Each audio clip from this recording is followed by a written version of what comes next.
Et on était toujours ensemble. De toutes les manières, la vie faisait qu'on était toujours ensemble.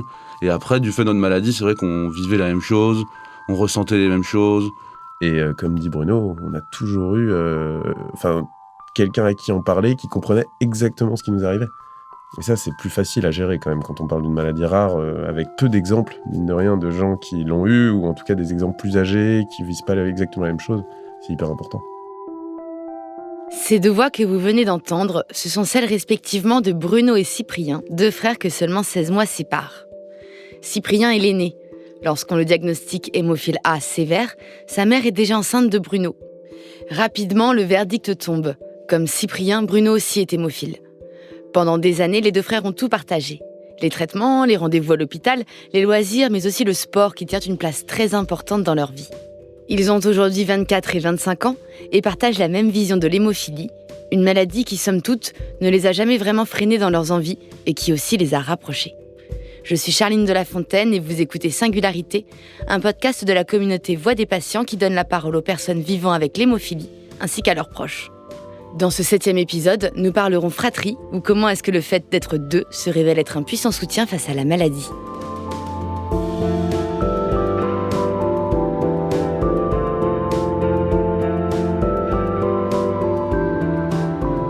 J'ai donné rendez-vous à Bruno et Cyprien dans le studio d'enregistrement parisien avec lequel nous collaborons depuis maintenant le tout premier épisode de ce podcast.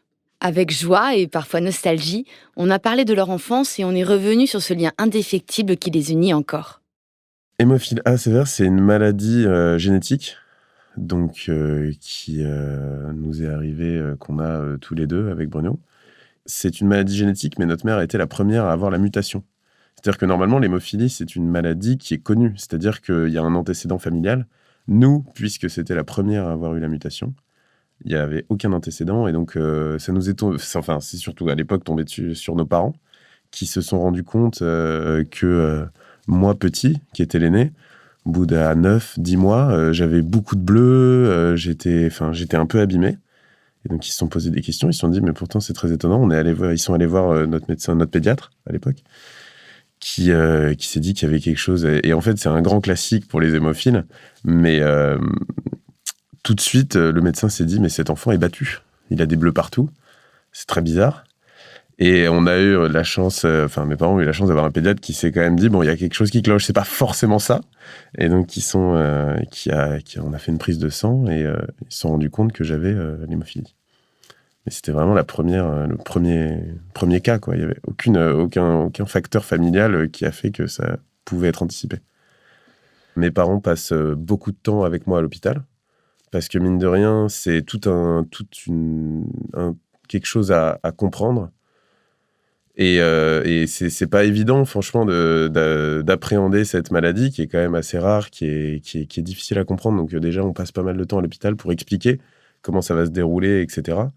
Et puis, dans l'optique je pense que, sachant que Bruno allait arriver, parce qu'au moment où on a appris l'hémophilie, ma mère était enceinte de Bruno. Et donc, il y avait ce côté, je sais pas exactement comment ça s'est déroulé, mais sachant qu'en fait, l'hémophilie, il y a une chance sur deux d'avoir un garçon hémophile en fonction du chromosome X qui va arriver dans le futur enfant. Très vite, en fait, ils ont fait en sorte de savoir ou pas. Je ne sais pas exactement. Oui, je crois qu'il n'était pas encore né, mais on savait déjà. C'est ça. Bruno, on savait qu'il était hémophile à 4 mois de grossesse, ou peut-être même avant. Oui. T'es sûr de ça ? Ah, sûr et certain. Je pensais que c'était un peu plus tard, quand même. Non, je crois que c'était très tôt. Ok.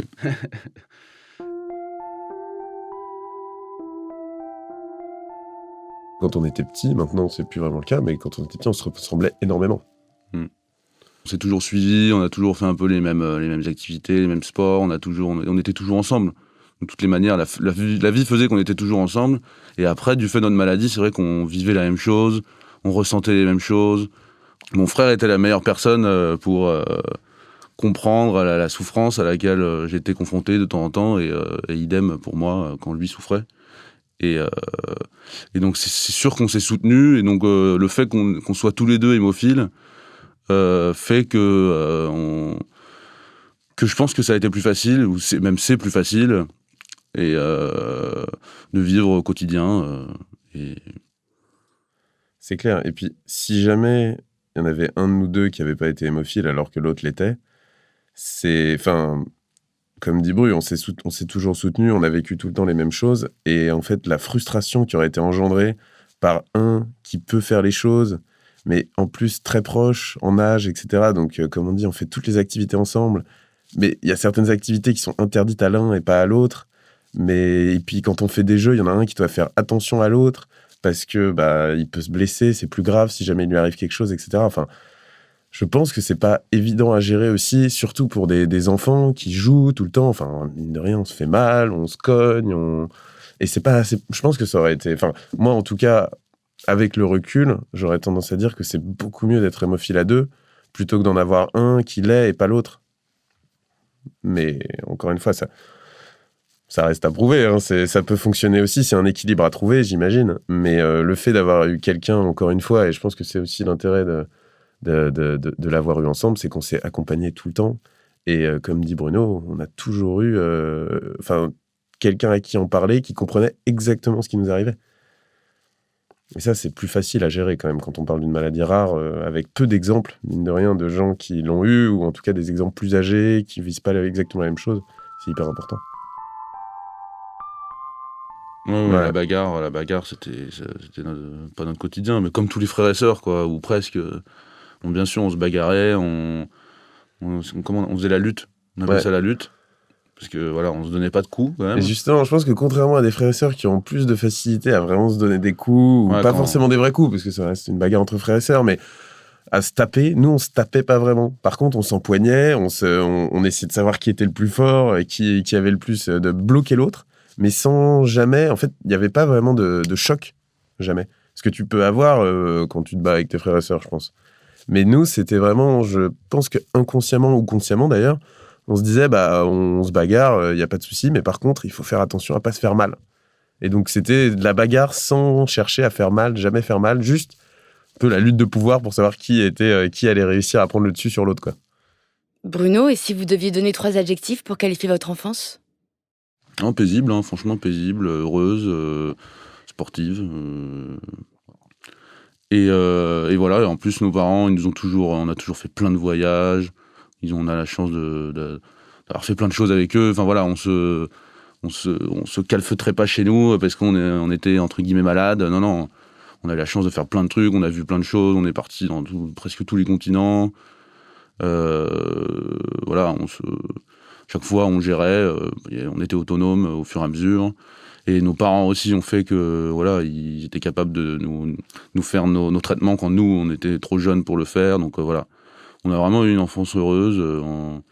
Voilà, ça nous a pas du tout handicapés, que ce soit pour le sport, que ce soit pour les sorties, que ce soit pour les voyages. Franchement, on a été gâtés quand même par nos parents.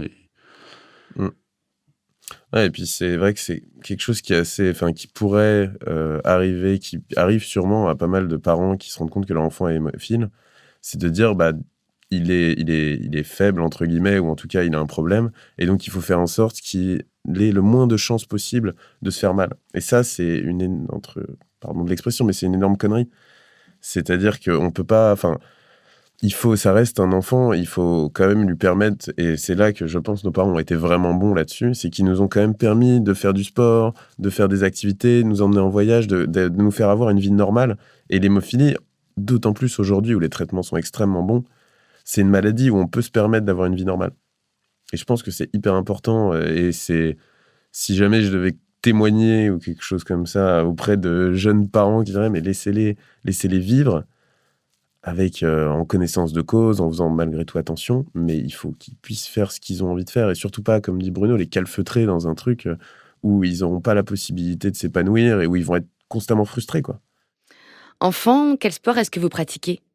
Très tôt, nos parents nous ont inscrits au bébé nageur. Donc à partir de, je sais pas, peut-être 5 ans, peut-être 4 ans, je sais pas. On a commencé à aller à la piscine régulièrement, et déjà parce que c'est un sport qui est très important de savoir nager déjà dans la vie, et après c'est un sport aussi pour le développement du corps, c'est un super sport à tout niveau. Et en plus, il s'avère que c'était conseillé entre guillemets par les médecins parce que c'est un sport déjà par les médecins, par les spécialistes des hémophiles, parce que voilà, il n'y a pas de contact, c'est pas un sport collectif où on est susceptible de tomber, de se faire mal. Non, c'est quand même... voilà, c'est un très bon sport à tout niveau, donc on en a commencé très tôt et on en a fait pendant presque 10 ans après. Enfin, jusqu'à nos 18 ans, plus, ouais. Non, ouais. jusqu'à nos 18, ouais. Jusqu'à mon bac. Donc de 5 ans à 18 ans, ouais. Et ensuite, on a fait aussi beaucoup de tennis. Alors que là, le tennis, c'était un peu moins conseillé par nos médecins. Parce que c'est quand même on se rend pas compte, mais c'est quand même un sport physique. Il y a quand même pas des chocs, mais des appuis qui sont assez violents sur les articulations notamment. Donc voilà. Mais bon, on en a fait. À l'époque, je me souviens que notre père était un petit peu moins chaud que notre mère. Mais finalement, on en a fait et franchement, on s'est éclaté. On avait un plutôt bon niveau. Donc voilà, donc tous les deux, ça faisait, voilà, on était très... Il y avait la concurrence entre nous deux aussi, donc c'était sympa. Et comme on avait à peu près les mêmes âges, on était à peu près dans les mêmes cours. À peu près le même niveau. Et sinon, qu'est-ce qu'on a fait comme sport ? Moi, j'ai fait beaucoup de foot aussi après. Donc là, on passe à un niveau au-dessus où c'était vraiment pas conseillé. J'en ai fait beaucoup au collège, à l'école, et après, j'en faisais pas mal avec mes potes sur des terrains. Et donc là, ouais, j'ai eu des petits soucis de cheville, notamment parce que dans mes années football, donc j'ai un peu levé le pied. Et voilà, ouais, c'est vrai qu'en tout cas, dans tout notre parcours, le sport était très important et on en faisait toutes les semaines, voire plusieurs fois par semaine. Et je pense que nos parents aussi nous ont bien incités à y aller, parce que c'était hyper important en tant qu'hémophile, parce que ça n'a pas l'air comme ça, mais c'est vrai que le fait de développer son corps, développer ses muscles, ça fait qu'en fait, ça va être une protection naturelle, surtout pour des enfants. Au choc, voilà, nos articulations sont plus costauds si on est un peu musclé. Et donc, de ce fait-là, nos parents aussi étaient très contents qu'on fasse du sport. Après, on a eu la chance d'avoir des morphologies assez costauds, grosses cuisses, voilà. Donc ça, c'est bien parce que naturellement, finalement, on va être protégé un petit peu plus que quelqu'un qui a une morphologie un peu plus fine. À l'école, comment est-ce que ça se passe avec vos camarades de classe ? Est-ce qu'ils sont au courant de votre maladie ? Est-ce que vous en parlez facilement ? Quand on arrive dans une nouvelle classe, en début d'année, à chaque fois, on se présente face à la classe et puis l'idée, c'est toujours de faire une petite présentation en fait de ce que c'est que l'hémophilie, parce que déjà, c'est toujours intéressant pour les autres de savoir, et puis ça permet aussi de dire, sans vraiment se placer en quelqu'un qui est bizarre, etc., ça permet d'expliquer ce que c'est que réellement l'hémophilie, et pourquoi il faut quand même faire un petit peu plus attention qu'avec les autres. Les bagarres, entre guillemets, dans la cour de récré, c'est pas forcément les mêmes que celles qu'on peut avoir s'il y a aucun problème. Mais de façon générale, j'ai jamais eu l'impression d'être mis de côté à aucun moment parce que j'étais hémophile, parce que je pouvais pas participer à certains jeux, etc. J'ai pas vraiment ce souvenir-là. Je pense qu'on a commencé à partir de fin du primaire, mais c'est pas un grand oral non plus, c'est-à-dire que c'est simplement de dire voilà, on avait préparé 2-3 slides sur nos premiers PPT et j'expliquais que voilà, l'hémophilie, c'est une maladie qui atteint le génome, etc. J'expliquais ça nous permettait, c'était aussi les premiers moments où on commençait à comprendre réellement l'hémophilie et à appréhender ce que c'était et à savoir en parler, exactement. Tout à fait, d'accord. Moi, je me souviens au début, même quand on était en CM1, CM2, c'était pas des slides, c'était le petit carton, enfin la feuille A3 classique quoi, d'exposé. Moi, j'ai un bon souvenir de ça. C'était toujours très bien reçu et ça a amené même plein de questions. Ça intéresse en fait à cet âge-là les enfants, même que ce soit de 8 ans ou de 15-16 ans. C'est vrai qu'ils sont intéressés et ça, c'était bien perçu, bien... C'était toujours un moment sympa, quoi. Et surtout qu'on se posait pas en victime, quoi. On expliquait clairement ce que c'était, donc voilà. Et on disait pas non plus, c'était pas me touchez pas, je vais gare à vous, quoi.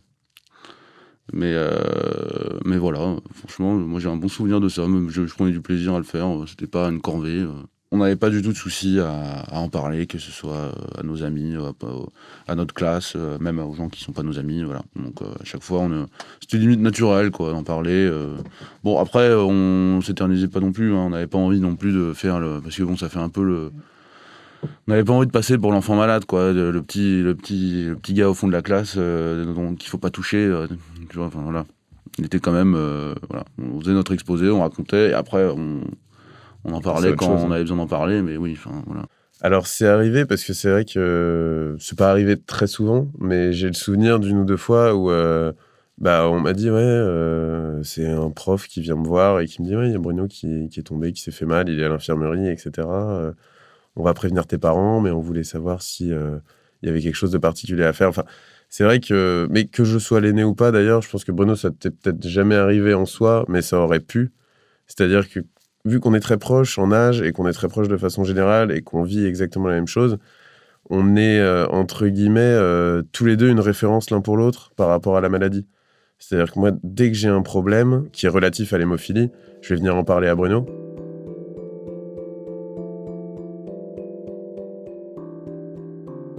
Enfant, vous passez également beaucoup de temps à l'hôpital. Quel souvenir est-ce que vous en gardez ? Le médecin qui nous suit pendant 20 ans, c'est le même. Et donc, c'est une femme médecin, donc qui nous a accompagnés de notre naissance ou presque à nos 20 ans, entre guillemets, en peu de choses près. Et donc, voilà, ça c'est vraiment une chance, parce que c'est pas forcément le cas pour tout le monde. Et nous, on a eu la chance de... Enfin, c'est génial parce qu'elle nous connaissait mieux que personne, et c'était limite c'est quelqu'un de la famille à la fin, parce qu'on discutait avec elle, surtout qu'on se dévoilait un peu à elle à chaque fois, parce que elle nous faisait parler, elle nous disait comment ça va, c'était un peu aussi le moment de faire prendre du recul et faire une petite mise au point des 6 derniers mois, qu'est-ce que j'ai fait de bien, qu'est-ce que j'aurais pu comment j'aurais pu gérer ce cas-là. Enfin, voilà, c'était un peu, je sais pas comment dire, mais une meilleure amie, quoi, à qui on se confiait. Et en plus, elle nous a suivis pendant 20 ans, quoi. Donc c'était génial, parce que on n'avait pas à refaire la connaissance de quelqu'un d'autre. Et surtout quand on est enfant, c'est bien d'avoir une stabilité comme ça. Voilà. C'était le premier adulte, vraiment, parce que dans le cadre des consultations, à partir d'un certain âge, elle voulait nous voir seul à seul. Elle voulait vraiment avoir une relation et une discussion à cœur ouvert avec nous, sans nos parents pour influencer les réponses. Et donc, c'est peut-être le premier adulte à qui on a parlé, en dehors de notre famille, bien sûr, mais à qui on a parlé vraiment ouvertement et directement, sans l'influence de nos parents derrière. Et je pense que c'est pour ça que la relation a été aussi forte et aussi pérenne, c'est que elle nous a vachement formés au final. Puis elle nous sermonnait quand on faisait des choses qui n'étaient pas forcément bien en termes d'hémophilie. Elle nous disait là c'est bien cette semaine ou ce mois-ci, t'as pas fait trop d'accidents, t'as dû faire attention. C'était hyper important en fait d'avoir son avis aussi. Et c'était quand elle nous félicitait, c'était une vraie félicitation parce que ça voulait dire qu'on avait fait attention, qu'on avait bien géré notre maladie. Il y avait toujours des jeux, il y avait toujours des gens aussi qui étaient là pour... Enfin, pas toujours, mais régulièrement, que ce soit pour les hospitalisations que j'ai pas mal connues et pour les consultations, il y a toujours des gens qui sont là, des associations qui sont là pour faire passer un bon moment aux enfants, qui serait que c'est pas très marrant quand même, parce qu'on attend beaucoup à l'hôpital. Avant les consultations, on attend. Donc c'est pas un moment forcément très rigolo, mais c'est vrai que voilà, en tout cas, de notre expérience, on a quand même, c'était pas la corvée non plus, pour toutes ces raisons. On était contents d'y aller, voilà. En général, c'est plutôt des gens qui prennent de leur temps pour égayer l'attente, parce que l'hôpital, c'est beaucoup, beaucoup d'attente. Enfin, c'est des partenaires de jeu, en fait. C'est ça. C'est des gens qui viennent, et puis, enfants, en effet, il y a plein de jeux dans les salles d'attente pour des hématos, en règle générale. Enfin, dans les grandes salles où tout le monde attend. Et c'est des gens qui viennent, qui prennent de leur temps, et puis qui font des jeux de société avec nous, et c'est complètement bénévole pour le coup. Et c'est vrai que c'est assez, c'est génial parce que ça nous permet d'égayer un moment qui, du coup, est devenu quelque chose de complètement normal pour nous, alors que ça reste, pour beaucoup de gens, je pense que l'hôpital, ça reste quelque chose d'assez traumatisant. Nous, ça l'a pas été. C'est vrai qu'il y a de ça aussi la routine. À un moment, plus on grandit, plus on comprenait ce qui nous arrivait, et plus on comprenait aussi le fait d'aller à l'hôpital, et donc ça devenait aussi une routine, voilà, on devait y passer, quoi. On devait y passer, donc on n'y allait pas non plus à reculons, parce qu'on savait que c'était pour notre bien. Bruno, vous avez dû être hospitalisé plus longuement. Ce séjour à l'hôpital, il vous a bien sûr marqué vous, mais votre frère également. À 8 ans, ce qu'on appelle mon cathéter, donc là, l'espèce de petit... c'est une chambre de perfusion, on appelait ça. Il s'est trouvé que ça s'est infecté, en fait, ce dispositif-là s'est infecté. Il en résulte que l'infection a fait que ça a formé un caillot, en fait, de sang qui s'est trimballé dans l'environnement de ma cage thoracique, donc à côté des poumons. Et donc, ça m'a valu d'aller à l'hôpital pendant un mois et demi. Ouais, un peu plus. Et donc voilà, j'ai dû aller à l'hôpital, et donc on m'a opéré une première fois. Ça n'a pas été forcément très concluant, voire pire, parce que j'ai fait une septicémie, donc j'ai fait une infection à l'issue de cette opération. Donc j'ai dû me faire réopérer. Et donc voilà, donc ça m'a valu d'être à l'hôpital, passer un bon moment à l'hôpital, et heureusement que je m'en suis sorti, parce que c'était pas forcément évident. Et voilà, donc j'en garde pas un bon souvenir, c'est sûr, parce que j'étais quand même assez jeune, j'avais 8 ans, enfin j'étais en CE1, donc je sais plus si on a 7 ou 8 ans en CE1.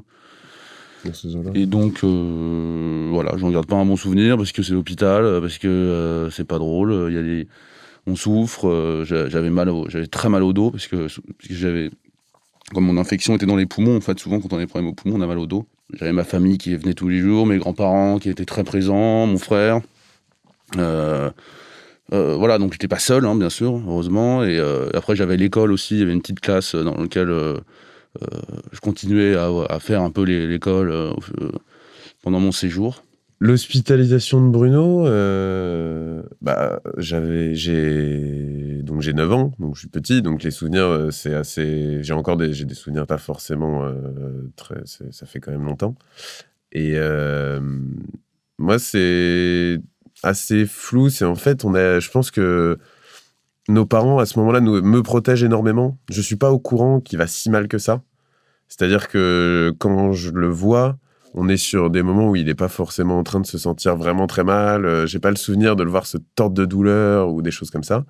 Par contre, avec le recul, c'est quand même, c'était très très chaud. Il est quand même passé pas loin de la mort, mais j'en avais pas du tout conscience à ce moment-là. Vraiment, j'étais pour moi, comme on le disait tout à l'heure, l'hôpital c'est quelque chose qui était peu ou prou normalisé au final dans notre vie, parce qu'on y passe quand même pas mal de temps quand on est petit. Et donc, alors je me rends bien compte que c'est un peu plus long que d'habitude, mais c'est pas forcément, je me dis pas qu'il y a un énorme problème à ce moment-là. C'est après, en parlant avec mes parents après coup, que je me rends compte que ouais, c'était quand même hyper grave, mais à ce moment-là, j'ai pas le souvenir que je me rendais compte de la situation réellement. Mais moi, c'était un peu pareil, hein, finalement, parce que je me rendais compte, bien sûr, ce qui m'arrivait, que je souffrais, mais moi, pour moi, j'ai jamais pensé à un moment... On est enfant, quoi, donc même mes parents m'avaient pas vraiment informé.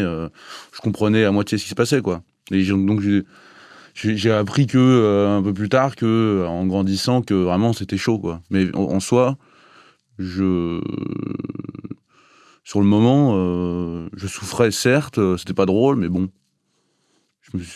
À aucun moment, j'avais dans l'idée que ça pouvait basculer, quoi, parce que j'étais trop petit, j'avais 7-8 ans, je pouvais pas envisager le truc. Contrairement au vrai problème que je n'appréhendais pas, ou en tout cas on m'en parlait pas. Par contre, ce dont je me rendais compte vraiment, c'est qu'il était pas là à la maison, et ça c'était beaucoup plus bizarre, et du coup je me disais, bah voilà, il est à l'hôpital, alors oui, l'hôpital on connaît, mais pourquoi il y passe autant de temps, c'est plus ça qui me perturbait, je pense, qu'autre chose. Quand on était petit, on avait un jeu qui était de faire le tour du salon sans toucher le sol. Donc, c'est-à-dire qu'on escaladait les canapés, tu te souviens de ça ? On escaladait les canapés, on escaladait la table basse, etc. Et le but, c'était de faire le tour du salon sans mettre le pied par terre. Et le problème, c'est qu'on était vraiment petits, hein, on devait avoir 5-6 ans, donc on était assez léger, mais quand même un peu lourd. Et la table du salon, c'était une table basse en verre. Donc avec du bois et du verre au milieu. Et donc, à un moment, on se poursuivait, forcément. On essayait de savoir qui allait faire le tour du salon plus vite. Et on se retrouve tous les deux au même moment sur la table en verre qui, sous notre poids, explose. Donc, on traverse tous les deux la table en verre. C'est à ce moment-là, ça devait être un mercredi, on était à la maison avec notre nourrice à l'époque, avec notre nounou, et nos parents étaient en train de travailler. Et c'est le truc, vraiment, la table explose et on se retrouve couvert de bouts de verre, avec des bouts de verre un peu partout. Par une chance absolument incroyable, on n'avait rien, ni l'un ni l'autre. Même pas une coupure, rien du tout. Et par contre, je me souviens que la punition a été exemplaire. On a été privé de télé pendant 1 mois ou 2 mois, je sais plus. Je me souviens que ça nous avait paru une éternité à l'époque. Mais ouais, c'est vraiment... avec le recul, j'imagine le flip de nos parents en sachant ça, en se disant mais ils auraient pu s'ouvrir les veines. Et alors pour un enfant normal, ça aurait été catastrophique. Pour nous, mais c'est l'enfer, quoi. Le truc terrible. Je pense qu'ils ont toujours vécu un peu dans une ambivalence en fait entre les laisser vivre, parce que c'était clairement leur volonté aussi de dire on a des enfants qui sont hémophiles, ok, mais il faut qu'ils puissent quand même avoir la possibilité de vivre leur vie, d'avoir des activités comme les enfants entre guillemets normaux. Et en même temps, ce côté, il faut quand même faire attention, parce que si jamais ils se blessent, ça va être beaucoup plus grave que pour quelqu'un d'autre. Et donc, t'as toujours ce côté, comment est-ce qu'on va les laisser vivre leur vie tout en les protégeant. Et je pense qu'il y a des moments, alors je suis pas dans leur tête, mais on en a un peu parlé, etc. C'est pas évident de faire la part des choses par rapport à ça. Je pense que nos parents, ils ont bien géré